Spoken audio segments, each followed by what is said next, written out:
Hello students, आज हम लोग क्लास 12th की फिजिक्स स्टार्ट करेंगे। क्लास 12th की फिजिक्स का जो पहला यूनिट है उसका नाम है electrostatics. Electrostatics means the branch of physics in which we study about charges at rest. इसमें हम लोग चार्ज एट रेस्ट के बारे में स्टडी करते हैं। इस यूनिट में हमारे पास दो चैप्टर्स हैं। पहला चैप्टर है इलेक्ट्रिक चार्जेस एंड फील्ड। इसमें हम लोग इलेक्ट्रिक चार्ज के बारे में पढ़ेंगे, इलेक्ट्रिक फील्ड के बारे में पढ़ेंगे, डाइपोल, गॉस थ्योरम और सारी चीज़ें इस चैप्टर्स में हम लोग पढ़ेंगे। इलेक्ट्रोस्टैटिक पोटेंशियल एंड कैपेसिटेंस, इसमें हम लोग इलेक्ट्रिक पोटेंशियल पढ़ेंगे, इलेक्ट्रिक पोटेंशियल एनर्जी क्या है, कैपेसिटर्स के बारे में स्टडी करेंगे। तो इलेक्ट्रोस्टैटिक्स में हम लोग चार्ज एट रेस्ट के बारे में स्टडी करते हैं। जब चार्ज मोशन में आ जाता है तब उसी ब्रांच का नाम हो जाता है electrodynamics. Electrodynamics means the branch of physics in which we study about charges in motion. तो चार्ज इन मोशन में हमारे पास करंट, इलेक्ट्रिसिटी है, magnetic effect of current and magnetism, और electromagnetic induction and alternating current. ये दोनों हमारी physics की सब ब्रांचेज हैं और ये इलेक्ट्रोमैग्नेटिज्म ब्रांच से बनी हुई है। तो इलेक्ट्रोमैग्नेटिज्म के अंदर इलेक्ट्रोस्टैटिक्स और इलेक्ट्रोडायनेमिक्स आता है। कहने का मतलब है पार्ट फर्स्ट बुक में, जो हमारी फिजिक्स की पार्ट फर्स्ट बुक है, दो बुक हैं, तो पार्ट फर्स्ट में हम लोग चार्ज के बारे में पढ़ेंगे और चार्ज में charge at rest and charge in motion, और ये दोनों मिला करके इलेक्ट्रोमैग्नेटिज्म ब्रांच के अंतर्गत आती है।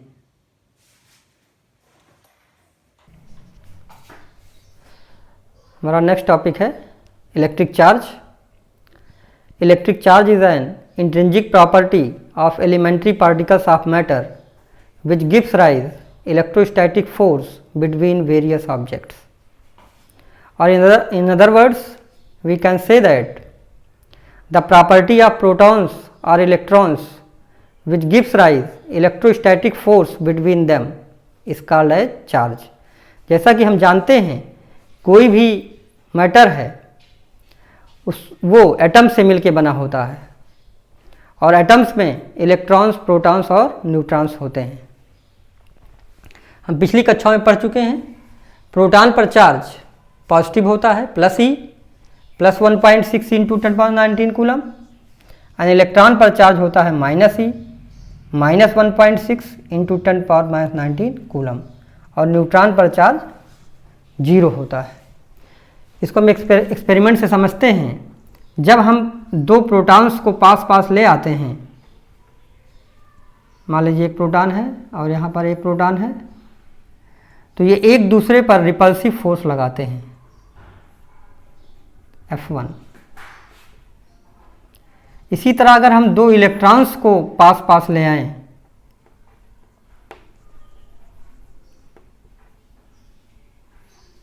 तो ये भी एक दूसरे पर रिपल्सिव फोर्स लगाते हैं। और अगर एक प्रोटॉन और एक इलेक्ट्रॉन ले आएं तो एक दूसरे पर अट्रैक्टिव फोर्स लगाते हैं। इसको हम लोग F3 मान लेते हैं। लेकिन अगर हम दो न्यूट्रॉन्स को ले आएं आपस में एक दूसरे के करीब, तो इन दोनों के बीच कोई भी इलेक्ट्रिक फोर्स नहीं लगता है। ये एक्सपेरिमेंट से चेक किया गया है। ये फोर्स लगता है दो प्रोटॉन्स के बीच में, दो इलेक्ट्रॉन्स के बीच में, प्रोटॉन और इलेक्ट्रॉन्स के बीच में भी फोर्स लगता है, लेकिन दो न्यूट्रॉन्स के बीच में कोई फोर्स नहीं लगता है।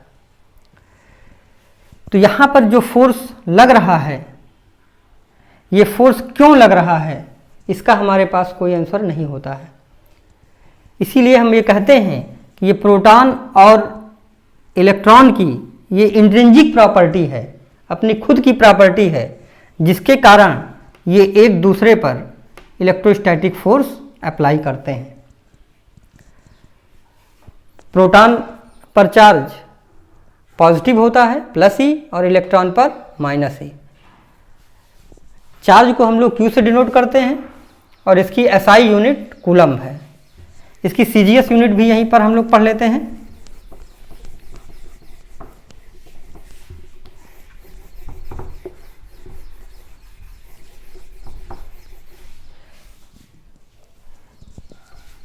In electrostatic CGS system,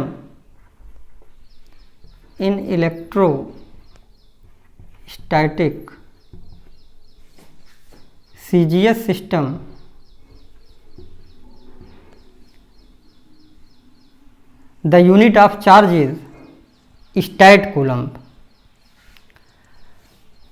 stat coulomb या इसी को हम लोग ESU ऑफ चार्ज भी बोलते हैं। 1 coulomb equal to 3 × 10⁹ stat coulomb होता है।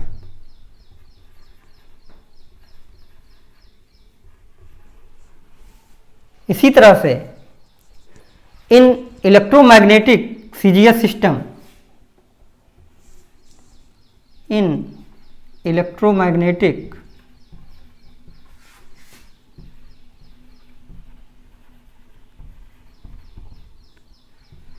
CGS system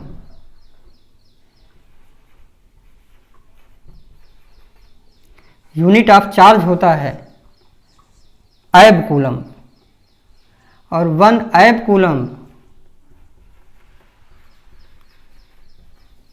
equal to 10 coulomb के बराबर होता है। एब कूलम को हम लोग EMU ऑफ चार्ज भी बोलते हैं, इलेक्ट्रोमैग्नेटिक यूनिट ऑफ चार्ज। तो यहाँ से अगर इन दोनों को हम रिलेट करें तो 1 एब कूलम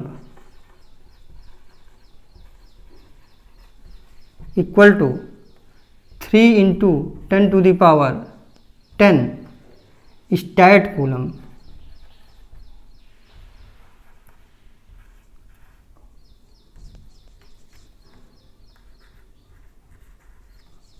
मिलेगा। तो इस तरह से चार्ज की जो SI यूनिट है वो कूलम होती है। चार्ज की CGS यूनिट CGS सिस्टम में, in electrostatic CGS system charge की यूनिट स्टैट कूलम होती है। 1 coulomb equal to 3 × 10⁹ stat coulomb होता है। इसको हम लोग ESU ऑफ चार्ज भी बोलते हैं।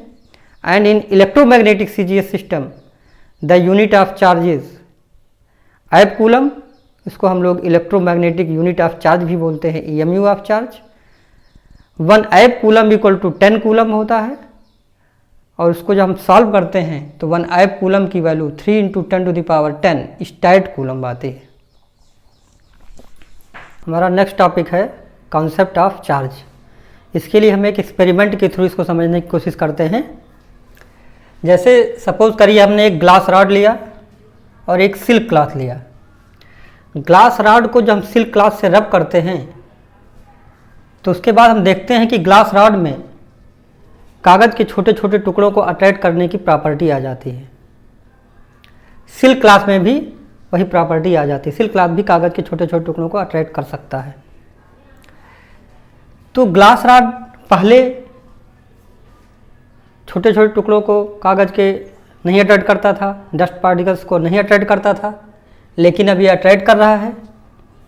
इसका मतलब इसके अंदर कोई एडिशनल प्रॉपर्टी आ गई है।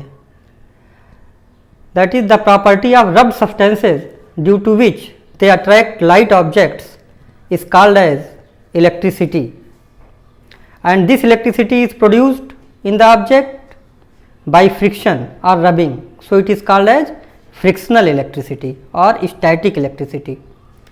जब हम ग्लास रॉड को सिल्क क्लॉथ से रब करते हैं तो ग्लास रॉड के अंदर छोटे छोटे टुकड़ों को कागज़ के अट्रैक्ट करने की प्रॉपर्टी आ जाती है। इस प्रॉपर्टी को इलेक्ट्रिसिटी कहा जाता है और यह प्रॉपर्टी रबिंग के कारण आई या फ्रिक्शन के कारण आई, इसलिए इसको हम लोग फ्रिक्शनल इलेक्ट्रिसिटी नाम देते हैं। और यह प्रॉपर्टी जिस ऑब्जेक्ट के अंदर आती है अट्रैक्ट करने की, जो ऑब्जेक्ट इस प्रॉपर्टी को शो करता है, जैसे यहाँ पर ग्लास रॉड अट्रैक्ट करने की प्रॉपर्टी को शो कर रहा है, तो उस मटेरियल को, उस ऑब्जेक्ट को हम लोग कहते हैं कि यह ऑब्जेक्ट चार्ज्ड हो गया है, मतलब इसके अंदर पावर आ गई है, ये छोटे छोटे टुकड़ों को आकर्षित कर ले रहा है, अट्रैक्ट कर ले रहा है। इसी तरह से हम एक्सपेरिमेंट को और आगे बढ़ाते हैं। एक दूसरी ग्लास रॉड लेते हैं, उसको भी सिल्क क्लॉथ से रब करते हैं। सेम मेथड हमने अडॉप्ट किया तो इस ग्लास रॉड में भी अट्रैक्शन की प्रॉपर्टी आ जाती है, मतलब ग्लास रॉड चार्ज हो जाता है, या इसी को हम लोग इलेक्ट्रीफाई भी कहते हैं कि ग्लास रॉड इलेक्ट्रीफाई हो गया या इसमें चार्ज आ गया। चार्ज आने का मतलब ये कागज़ के छोटे छोटे टुकड़ों को अट्रैक्ट करने की प्रॉपर्टी इसके अंदर आ गई।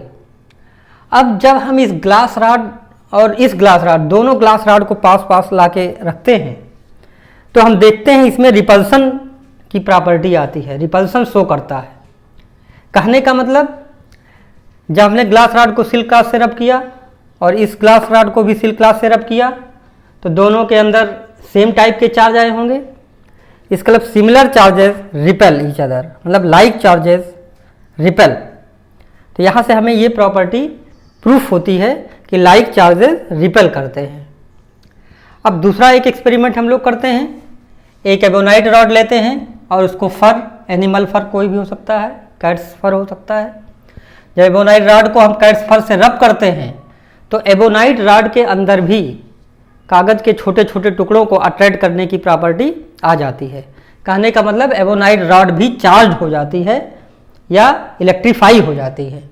इसी तरह से हम एक एबोनाइट की रॉड दूसरी लेते हैं और उसको भी फर से रब करते हैं तो इसमें भी अट्रैक्शन की प्रॉपर्टी आ जाती है, कागज़ के छोटे छोटे टुकड़ों को अट्रैक्ट करने की। फिर हम उसके बाद दोनों एबोनाइट रॉड को पास पास ला के रखते हैं तो देखते हैं कि इसमें रिपल्सन होता है। कहने का मतलब इसमें भी हमने सेम मेथड से एबोनाइट रॉड को चार्ज किया, इसको भी फर से रब किया तो यहाँ पर भी सिमिलर चार्ज अपीयर हुए होंगे एबोनाइट रॉड पर। तो यहाँ से भी ये प्रूफ होता है कि like charges repel each other. फिर हम नेक्स्ट स्टेप पे जाते हैं। यहाँ पर ग्लास रॉड को जिस सिल्क क्लॉथ से हमने रब कराया था, एक ग्लास रॉड लेते हैं और एक इसमें से एबोनाइट रॉड को फर से रब कराने के बाद हमारे पास जो चार्ज एबोनाइट रॉड है उसको लेते हैं। जब उन दोनों को हम पास पास लाते हैं तब देखते हैं कि दोनों में अट्रैक्शन होता है। इससे क्या पता चल रहा है? इससे ये पता चल रहा है कि ग्लास रॉड और एबोनाइट रॉड पर दोनों पर डिफरेंट टाइप के चार्ज अपीयर हुए हैं। अगर सेम टाइप के चार्ज होते तो ये रिपेल करते। इससे ये कंक्लूजन निकला कि ग्लास रॉड और एबोनाइट रॉड पर दोनों पर डिफरेंट चार्ज अपीयर हुए हैं, इसलिए यहाँ पर अट्रैक्शन की प्रॉपर्टी आ रही है। अट्रैक्शन इसमें दोनों रॉड में हो रहा है। तो यहाँ से एक चीज़ हमें ये समझ लेनी चाहिए कि जब हम ग्लास रॉड को सिल्क क्लॉथ से रब करते हैं तो ग्लास रॉड कागज़ के छोटे छोटे टुकड़ों को अट्रैक्ट करता है। तो कागज़ का छोटा टुकड़ा एक अनचार्ज बॉडी की तरह बिहेव करता है। तो यहाँ पर जो ग्लास रॉड हमारी चार्ज रॉड है, चार्ज हो चुकी है रब करने के पश्चात, ये अनचार्ज बॉडी को भी अट्रैक्ट कर रही है और ये ग्लास रॉड एबोनाइट रॉड जो कि हमारी चार्ज रॉड है उसको भी अट्रैक्ट कर रही है। It means oppositely charged body may attract each other or a charged body attract an uncharged body also। तो एक चार्ज बॉडी अनचार्ज बॉडी को भी अट्रैक्ट कर सकती है और एक charge body oppositely charge body को भी अट्रैक्ट कर सकती है। लेकिन यहाँ पर हम देखते हैं कि अगर लाइक चार्ज हैं तो वो हमेशा रिपेल करते हैं। जैसे यहाँ पर ग्लास रॉड और ग्लास रॉड दोनों पर सिमिलर टाइप के चार्ज थे, ये रिपेल कर रहे थे। यहाँ पर एबोनाइट रॉड और एबोनाइट रॉड दोनों पर सिमिलर चार्ज थे, ये दोनों रिपेल कर रहे थे। तो इससे हमें यहाँ पर ये क्लियर होता है कि repulsion is the real test of presence of charge.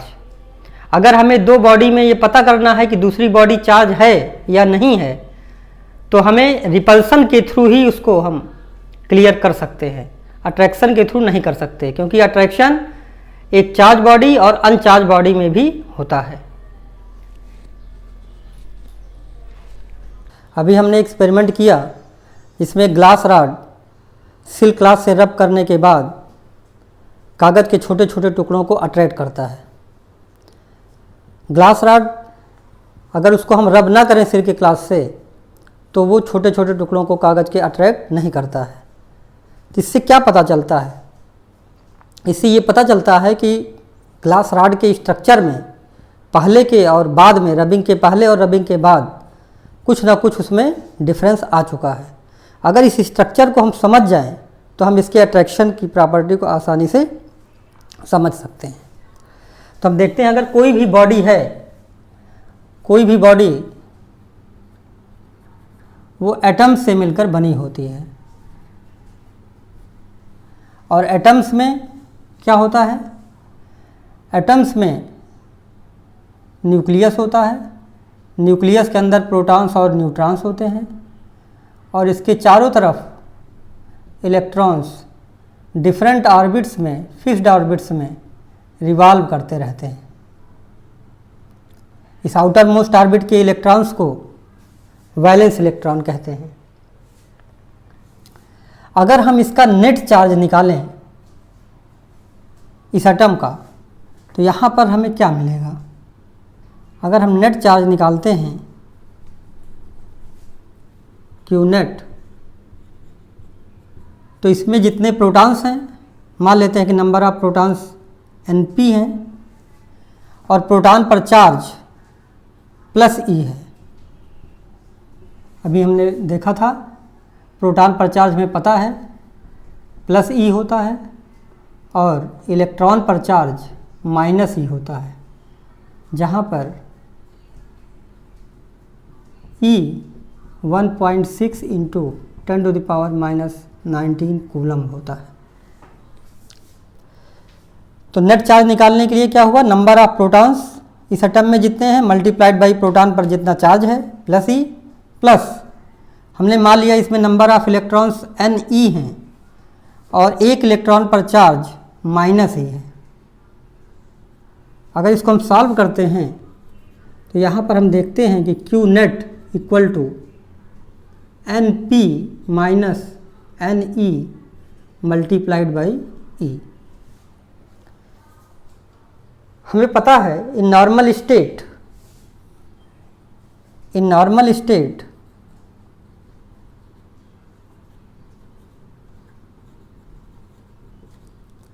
Np equal to Ne होता है। तो अगर हम यहाँ नेट चार्ज निकालें नॉर्मल स्टेट में Q नेट, तो Np इक्वल टू Ne हो जाएगा जब, तो नेट चार्ज हमारा क्या मिल जाएगा? 0। तो इस तरह से हम देखते हैं कि कोई भी बॉडी एटम से मिलके बनी हुई है, और एटम नॉर्मल स्टेट में न्यूट्रल पोजीशन में होता है। इसका मतलब बॉडी भी नॉर्मल स्टेट में न्यूट्रल होती है, उसमें नेट चार्ज 0 होता है। कहने का मतलब जब बॉडी हमारी नॉर्मल स्टेट में थी बिफोर रबिंग, तब भी उसके अंदर चार्ज था, क्योंकि उसके अंदर प्रोटॉन और न्यूट्रॉन इलेक्ट्रॉन्स थे, तो उसके अंदर चार्ज था, लेकिन वो दूसरी लाइट ऑब्जेक्ट को अट्रैक्ट नहीं करता था। तो किसी बॉडी, कोई बॉडी अगर किसी दूसरी बॉडी को अट्रैक्ट कर रही है, इसका मतलब है कि उसमें नेट चार्ज है। चार्ज तो अनचार्ज बॉडी में भी होता है, जैसे यहाँ पर हम देख रहे हैं हमारा नॉर्मल स्टेट में कोई भी बॉडी है तो वो अनचार्ज है, लाइट ऑब्जेक्ट को अट्रैक्ट नहीं कर रही है। अनचार्ज होने का मतलब ये नहीं है कि उस बॉडी में चार्ज नहीं है, उसका मतलब ये है कि उसमें नेट चार्ज 0 है। तो इसका अर्थ ये हुआ, अगर हम किसी बॉडी को रब करते हैं तो उसके अंदर नेट चार्ज क्रिएट हो जाता है, जिसके कारण से वो दूसरी बॉडी को अट्रैक्ट या रिपेल करता है। तो अगर किसी बॉडी में नेट चार्ज क्रिएट करना है तो हमें क्या करना पड़ेगा?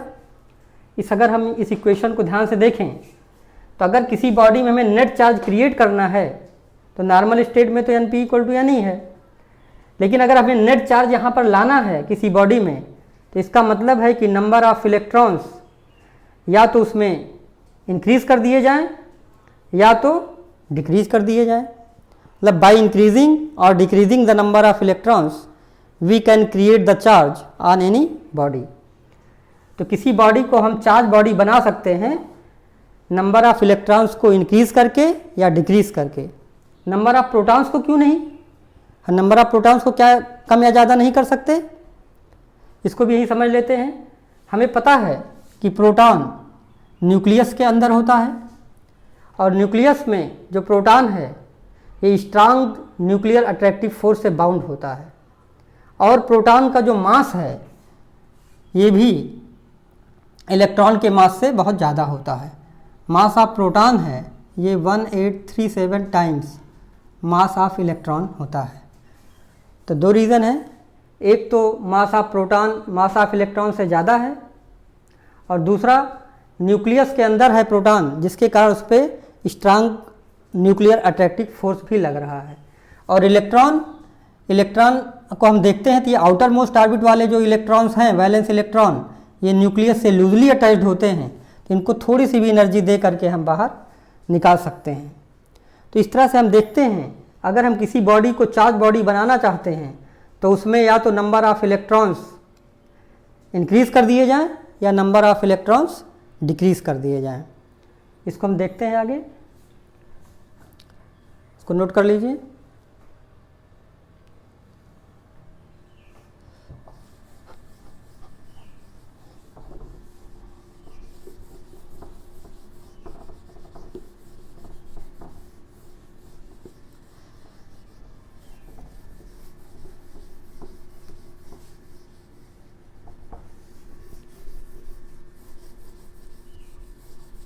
हम देखते हैं इस तरह हमारा नेट चार्ज का जो फार्मूला बनता है वो Q net N P minus N E multiplied by E. अब इसमें हम देखें 3 केस हैं। फर्स्ट केस में अगर n p equal to n e है, कहने का मतलब नेट चार्ज अगर इस इक्वेशन में रख देंगे n p equal to n e तो 0 मिलेगा। मतलब किसी बॉडी में अगर नंबर ऑफ प्रोटॉन्स और नंबर ऑफ इलेक्ट्रॉन्स इक्वल हैं तो उस पर नेट चार्ज 0 होता है, जैसे कि नॉर्मल स्टेट में किसी बॉडी में होता है। तो अनचार्ज बॉडी में नेट चार्ज 0 होता है। इसी तरह से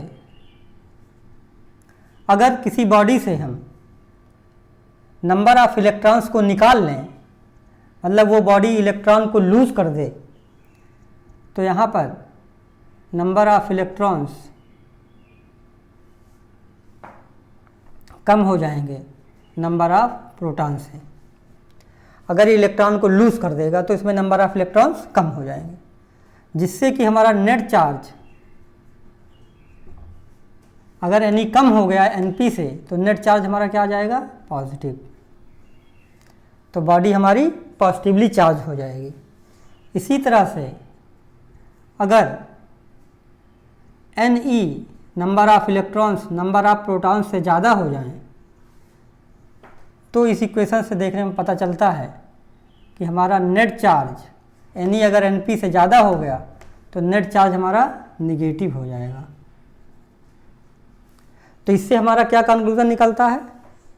इससे हमें पता चलता है a body is said to be charge if it has excess और deficiency of electrons over its neutral configuration, and if in a body there is excess of electrons over its neutral configuration, then the body is said to be negatively charged, and if in a body there is deficiency of electrons over its neutral configuration, then the body is said to be positively charged. अब इसको अगर हम block diagram से समझें तो और हमें clear से समझ में आ सकता है।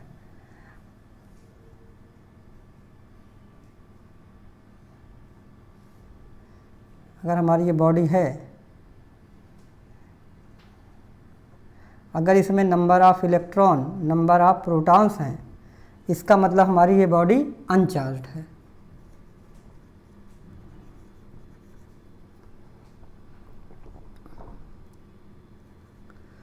मतलब ये इसमें नेट चार्ज 0 है। इसी तरह से अगर इस केस में देखें number of electron number of proton से कम है, हमारी बॉडी पॉजिटिवली चार्ज है। पॉजिटिवली चार्ज का मतलब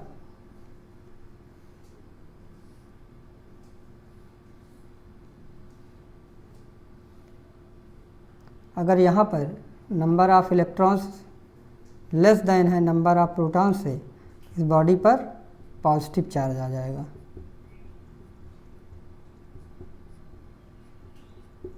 ये बॉडी हमारी क्या हो जाएगी? Positively charged.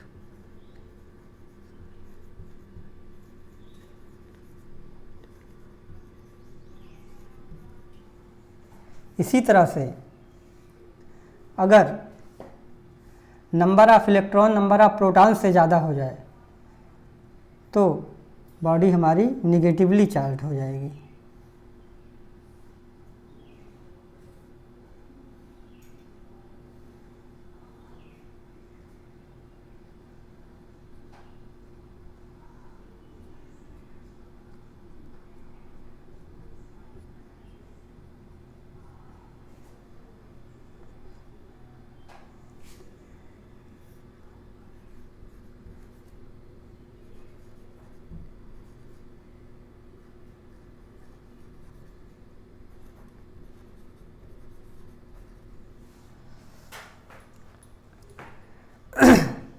तो इस तरह से हमें चार्ज बॉडी के बारे में समझ में आ गया है।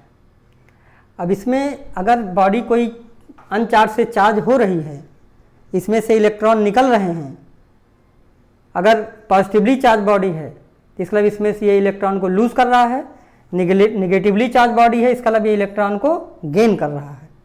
तो इसके मास में भी अंतर आ जाता है। अगर हम जब बॉडी हमारी न्यूट्रल है, अनचार्ज है, इसको इस तरह से हम देख लेते हैं, इसको नोट कर लीजिए पहले।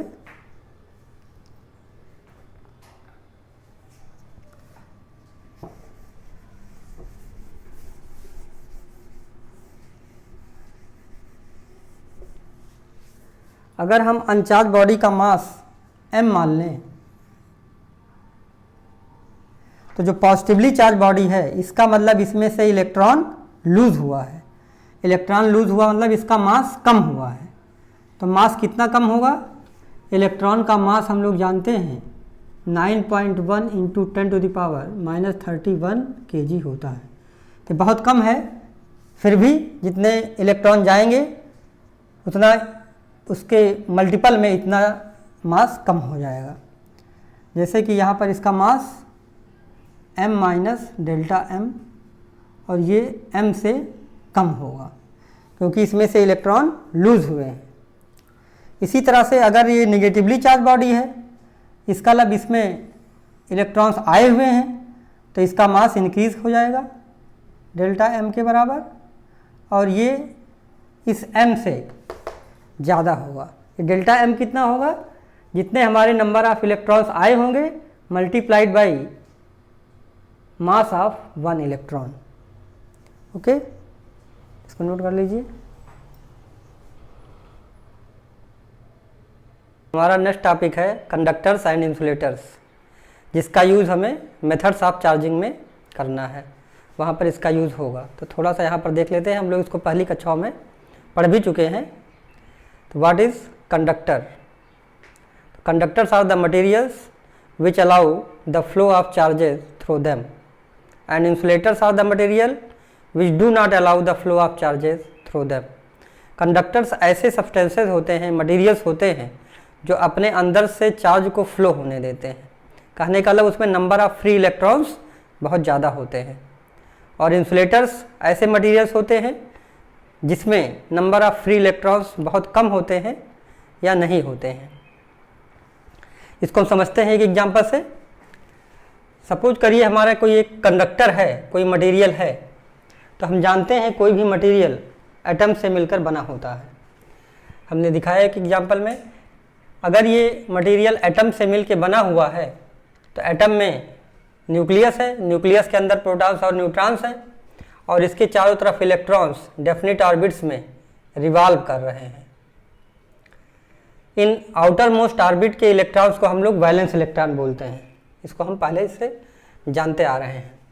और ये वैलेंस इलेक्ट्रॉन न्यूक्लियस से लूजली अटैच्ड होते हैं।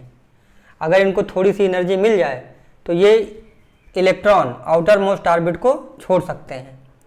तो 0 केल्विन पर हमारा कंडक्टर अगर कोई मटेरियल है तो उसका ये स्ट्रक्चर होता है।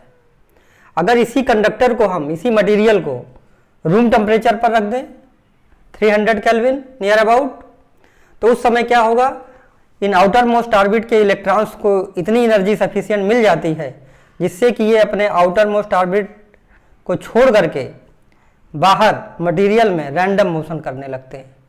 तो जब ये इलेक्ट्रॉन अपने ऑर्बिट को छोड़ देते हैं तब उन्हीं इलेक्ट्रॉन को हम लोग फ्री इलेक्ट्रॉन्स बोलते हैं। यही वैलेंस इलेक्ट्रॉन ही फ्री इलेक्ट्रॉन हो जाते हैं जब ये कुछ एनर्जी ले करके अपने ऑर्बिट को लीव कर देते हैं। तो यहाँ पर हमने एग्जाम्पल से दिखाया है कि मान लीजिए कोई हर एटम एक एक फ्री इलेक्ट्रॉन लीव कर दिया है, एक एक इलेक्ट्रॉन लीव किया है, तो उसके करस्पॉन्डिंग एक एक फ्री इलेक्ट्रॉन्स यहाँ पर दिखाए गए हैं। तो जैसे ही ये एटम एक इलेक्ट्रॉन लीव करेगा तो कहने लगे इस एटम में डिफिशियंसी ऑफ इलेक्ट्रॉन हो जाएगा और ये पॉजिटिवली चार्ज हो जाएगा। तो हमारा ये एटम हो जाएगा पॉजिटिवली चार्ज एटम। अब ये न्यूट्रल नहीं रहा और इन इलेक्ट्रॉन्स पर फ्री निगेटिव चार्ज है, ये निगेटिव चार्ज फ्री इलेक्ट्रॉन्स है। इसको हम लोग इस तरह भी दिखा सकते हैं, बुक में इस तरह से भी दिखाया जाता है। निगेटिव का मतलब ये फ्री इलेक्ट्रॉन्स हैं और पॉजिटिव क्या है, ये पॉजिटिव हमारे पॉजिटिवली चार्ज्ड एटम्स हैं। तो कंडक्टर में नंबर ऑफ फ्री इलेक्ट्रॉन्स ज़्यादा अमाउंट में होते हैं, तो जो कि इस पूरे मटेरियल में रैंडम मोशन करते रहते हैं। तो इसमें एक क्वेश्चन ये भी बनता है, तो क्या ये इलेक्ट्रॉन्स अपने सरफेस को छोड़कर बाहर जा सकते हैं? तो नॉर्मल कंडीशन में ये बाहर नहीं जाते हैं क्योंकि बाहर एयर है और एयर इंसुलेटर का काम करता है। यहाँ पर कंडक्टर है, कंडक्टर में चार्जेस फ्लो होते हैं आसानी से, तो यहाँ पर इसके सुटेबल इन्वायरमेंट है। जैसे ही ये बाहर जाने की अगर सोचता भी है तो बाहर इसको अपने तरह का इन्वायरमेंट नहीं मिलता है, जिसके कारण ये बाहर नहीं जाता है। मान भी लेते हैं अगर कुछ देर के लिए अगर ये इलेक्ट्रॉन सरफेस को छोड़ के बाहर जाएगा तो जैसे ही बाहर जाएगा ये पूरी की पूरी बॉडी डिफिशियंसी ऑफ इलेक्ट्रॉन हो जाएगा, इसमें पॉजिटिव चार्ज आ जाएगा और इस इलेक्ट्रॉन को ये फिर से उसी मटेरियल में खींच लेगा। तो नॉर्मल कंडीशन में जो कंडक्टर होता है उसमें फ्री इलेक्ट्रॉन्स ज़्यादा अमाउंट में होते हैं। अगर हम इस इलेक्ट्रॉन को बाहर करना चाहें हमेशा के लिए तो इसको हमें एक सफिशिएंट एनर्जी बाहर से देनी पड़ेगी।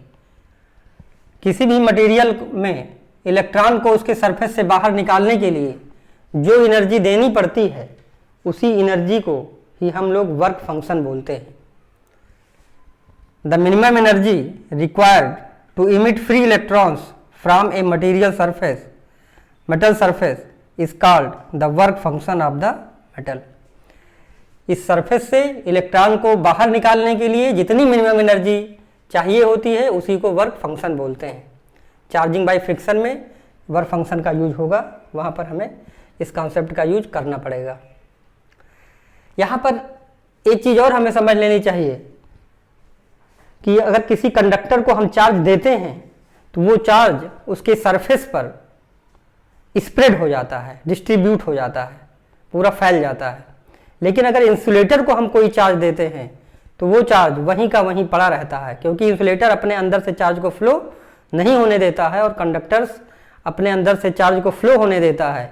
इसलिए अगर हम कंडक्टर को कुछ चार्ज देते हैं बाहर से तो वो पूरे सरफेस पर स्प्रेड हो जाता है, जबकि इंसुलेटर में वो चार्ज अगर हम कहीं पर देते हैं इंसुलेटर को चार्ज तो वहीं का वहीं पड़ा रहता है। उसके लिए भी एक पॉइंट दिया गया है, when some charge is given to a conductor it immediately spreads over the whole surface of the conductor. पूरे सरफेस पर वो चार्ज स्प्रेड हो जाता है। जबकि अगर इंसुलेटर को हम चार्ज देते हैं the electric charges given to the insulator remain fixed at one position as these charges can not move about. तो इस तरह हम देखते हैं कि अगर कोई कंडक्टर है तो उसमें नंबर ऑफ फ्री इलेक्ट्रॉन्स बहुत ज़्यादा अमाउंट में होते हैं, इंसुलेटर में नंबर ऑफ फ्री इलेक्ट्रॉन्स ना के बराबर होते हैं। कंडक्टर में अगर हम कोई चार्ज देते हैं बाहर से तो वो चार्ज पूरे सरफेस पर डिस्ट्रीब्यूट हो जाता है, जबकि इंसुलेटर में अगर चार्ज देते हैं किसी इंसुलेटर को तो वो वहीं का वहीं पड़ा रहता है। ओके, नोट कर लीजिए।